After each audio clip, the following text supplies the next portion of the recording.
Hey, thanks for making it to Veterans Info Tap. I'm glad you made it. There's a call to action by elected officials for accountability from the executive level at the VA regarding their mishaps with regard to the budget. If you heard that, that's Stan. Stan's the rooster. He's irritated too.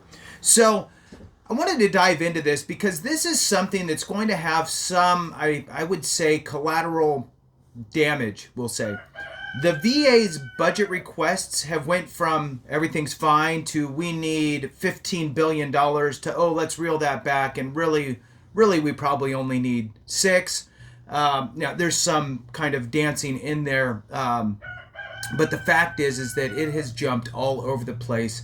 And when you would think that they would be able to forecast and project their budgeting needs a little more appropriately. In any case, want to jump into this, share this with you. I want to throw on a special thank you to Donald Beeman, 7873. Donald Beeman, thank you so much for your super comment. That super chat really does mean the world to me. I really appreciate your support so very much. All right, so let's jump into it. The headline here on the U.S. Senate Committee on Veterans Affairs, the headline is VA Committee Leaders Call for VA Executive Accountability After Budget Mismanagement. This just came out December 11th, 2024, and I'm sharing it with you here today.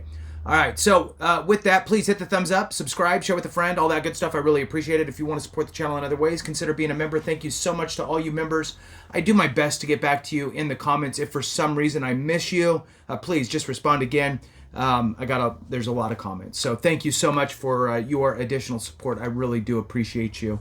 All right, so let's jump into this. U.S. Senator Jerry Moran, incoming chairman of the Senate Committee on Veterans Affairs, and Representative Mike Bost, chairman of the House Committee on Veterans Affairs, called for the Department of Veterans Affairs VA Secretary to prioritize accountability in VA's annual executive appraisal cycle after recent mismanagement of VA's budget and authority to award incentive payments. So they're throwing that in there too.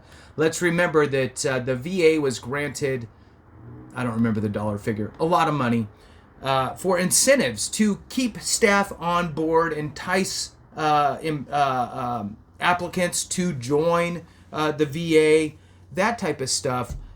For who? For you, the veteran, right? So that way they're making sure that they have all the right players in place to serve you as the veteran. But instead, they paid themselves, the upper crust, the executive level, tons of money, millions and millions of dollars. All right, so let's go on. All right, in July, VA announced a nearly $15 billion shortfall in their health and benefits accounts. Now, I'm going to start with this. I don't know if they're going to say this here, but at the initial budget hearings, the request for appropriations, the VA said, we look good. We're not anticipating needing to ask for anything.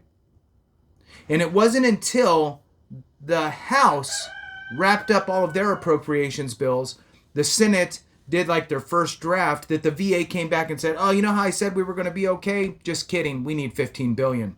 So let's kind of make sure that we have this in the right order here. So in July, the VA announced nearly $15 billion shortfall in their health and benefits accounts. In response, Congress passed an emergency supplemental to make certain veterans and their survivors seems like there should be a comma, I don't know. To make certain veterans and their survivors received their benefits on time in October. In November, VA stated they did not need the supplemental funding that Congress had provided. And VA maintained a surplus of funds. In other words, so they didn't quite spell it out. Of the $15 billion, $12 billion was actually for healthcare down the road. $3 billion was to make sure veterans and their survivors were going to receive their benefit payments. So in November, last month, the VA comes back and says, well, you know what? I know that we needed that $3 billion and thanks for giving it to us, but it turns out we actually didn't really need it because now we're over $5 billion, I believe is the number, if I remember right.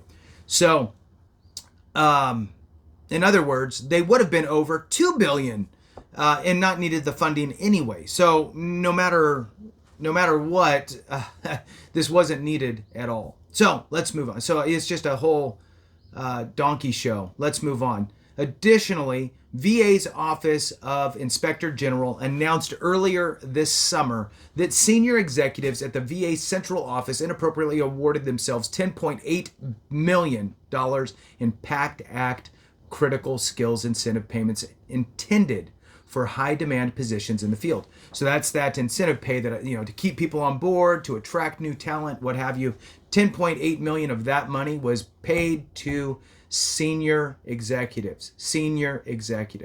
All right.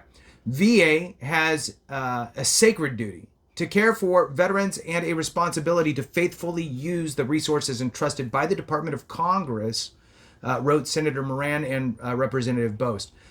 Adequate accountability is the only way we can prevent history from repeating itself and ensure the timely delivery of health care and benefits to millions of veterans, their dependents, and survivors who put their trust in VA.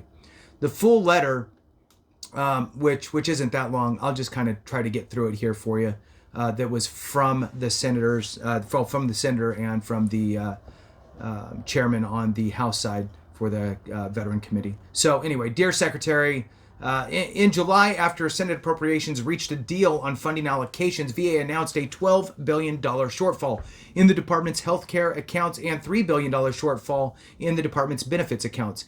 Either VA could not account for its budgetary needs, or worse yet, engaged in budgetary gamesmanship to fund other agencies on the backs of our veterans. When VA senior executive leaders put the health care and benefits of our veterans at risk, veterans' trust in the institution erodes. Mismanagement at this level is unacceptable, and I agree. On November 1st, VA backtracked and announced that it did not, in fact, need any of the emergency supplemental funding that Congress provided in September.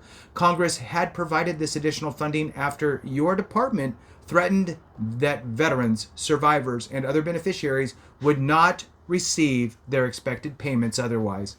After warning veterans, so crying wolf situation here, which is not, this is the collateral damage aspect, right? Not only do veterans feel the trust eroding, Congress is looking at a crying wolf situation, and when something's really needed, the Congress might not act as quickly as they should, because is the VA just blowing smoke again? All right, let's move on. After warning veterans and their families worldwide that the department was on the verge of running out of funds, the department actually had a surplus. As we understand from correspondence with your staff, VA's annual appraisal process for senior executives is ongoing. VA Directive 5027 provides VA policies related to the senior executive service. Paragraph 2J states that the performance appraisal system shall identify individual accountability for accomplishing VA goals and provide a basis for performance awards, pay adjustments, executive development, reassignments, reduction in force, and removals. In the fiscal year 2024 performance appraisal of each individual senior executive and equivalent, please document what role, if any, each leader had in the budget mismanagement described above, including the improperly projected shortfall in the Veterans Benefits Administration accounts and the grossly overestimated shortfall in Veterans Health Administration accounts. All performance-related compensation decisions should adequately reflect the associated shortcomings of each individual. Please be prepared to provide such information to the committee upon request. VA has a sacred duty to care for veterans and a responsibility to faithfully use the resources entrusted by the Department of Congress. Adequate accountability is the only way we can prevent history from repeating itself and ensure the timely delivery of health care and benefits for millions of veterans and their dependents and survivors who put their trust in VA. That concludes the letter to the Secretary. I'd love to get your thoughts. Personally, I think that it was a show, and a show of incompetence on the VA's part at the highest levels. And to bounce back and forth like that is truly unacceptable, and that needs to get fixed. So with that, thanks so much for watching. I appreciate you. Have a great one, and remember, if we don't take care of each other, something went wrong.